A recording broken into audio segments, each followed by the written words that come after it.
year 337 BC, Philip II, king of Macedonia, invited Aristotle, a renowned philosopher of his day, to the capital city of Pella to undertake the education of his son, Alexander, then 13. Aristotle labored at the task for 4 years, instructing the young lad, forming his mind. Lysimachus taught him to write letters, and Leonidas trained his body. Alexander admired Greek literature, and he envied Greek civilization. He was a lover of all kinds of reading, and had a violent thirst for learning. Alexander was blessed with soft, blue, melting eyes and luxurious blonde hair. He was sentimental and emotional. Physically, he was strong and well-proportioned. He was excellent in all sports and could have easily entered the Olympic Games because of his agility. The Greeks viewed sport as a vital and important form of artistic expression. Only freeborn Greeks were allowed to compete in the Games. The athletes were submitted to 10 months of rigorous training under the tutelage of professional instructors to prepare for the event. In Greece, there was no greater fame for a man. Victorious athletes received jubilant welcomes as they returned home from competition, receiving triumphant processions, and were treated as royalty. Statues were erected in their honor, and they were held in high esteem. Alexander's friends tried unsuccessfully to convince him to enter the games. Alexander's response, "Only if my opponents are kings will I compete." One quality in him dominated all the rest: ambition. Alexander was a hero worshiper and wanted desperately to please his father. Philip spent most of his time away on campaign, and upon his return to Pella was fully occupied with diplomatic affairs and state banquets. He spent very little time with young Alexander. Alexander's relationship with Philip was rather complex. There was genuine admiration, but also an underlying competitiveness between the two. He wanted badly to follow in his father's footsteps. Alexander's fear was that Philip would leave nothing left for him to conquer. The lad was extremely ambitious. From an early age, Alexander was accustomed to the company of politicians, artists, ambassadors, and generals. He would imitate their phrases and conversational tone with accuracy. Alexander was destined to become a man of action. The lad was extremely ambitious. From an early age, Alexander was accustomed to the company of politicians, artists, ambassadors, and generals. He would imitate their phrases and conversational tone with accuracy.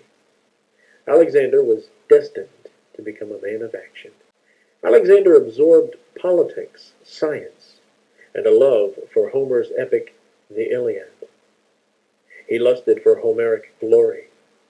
He saw himself as Achilles, a great conqueror 1,000 years before him. He deemed it as the perfect treasure of all military virtue and knowledge. Alexander would memorize each and every line and recite important passages to build his inner strength morning, noon, and night. He began to condition his mind to make his vision a reality. Alexander would see himself winning battle after battle. He could taste the victory in his mouth as if it were red wine. He could smell the incense and myrrh brought back from his conquests. Alexander used the power of his own mind to believe strongly that his creative vision would come to pass. His life's purpose and direction were becoming more clear every day. Alexander conversed with the great scholars of his time into sometimes the early morning hours. He kept his thoughts clearly focused on unifying the Eastern Mediterranean world into one culture. Alexander's school days were over. He was formally appointed regent of Macedonia and master of the royal seal, and given an experienced advisor as his counsel. No sooner had Philip left on his Byzantine campaign, a rebellion broke out among the Magi, a powerful warlike tribe. Alexander, without hesitation, took an expedition north and defeated the rebels, capturing the city and renaming it Alexandropolis. in imitation of his father's similar outpost, Philippolis. Meanwhile, Philip's campaign was not going well, and he summoned his son Alexander for a decisive battle at Corona, northeast of Athens. Philip commanded on the right wing, while Alexander, only 18, led a pre-dawn cavalry charge on the left, delivering the knockout blow that clinched Philip's victory. Alexander was a brave soldier whose perseverance marched onward. He led his troops by the brilliance of his boyish imagination. He believed that nothing was impossible and inspired his generals on to victory. After Philip's death at the hands of an assassin, Alexander came to power. He was prepared to dominate the world and make his father's dream his own, remembering his father's words, "O my son, seek out a kingdom worthy of thyself, for Macedonia is too little."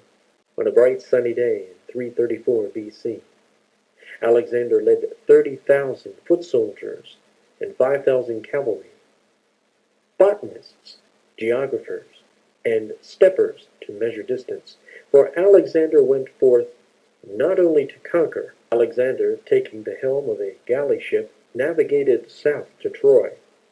His journey to Troy was to obtain a symbol of good luck. He received a sacred shield from the Trojan War nearly 1,000 years earlier, in exchange for part of his armor. Alexander believed that he was the hero in Homer's classic The Iliad, and that history would again repeat itself.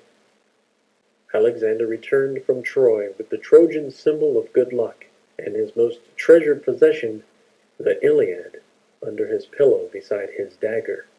Armed with the sacred shield, he was ready to do battle. Alexander led his men to victory at Granicus River. He had mapped unknown territory, built cities, opened trade routes, and stimulated the exchange of ideas of 3 continents.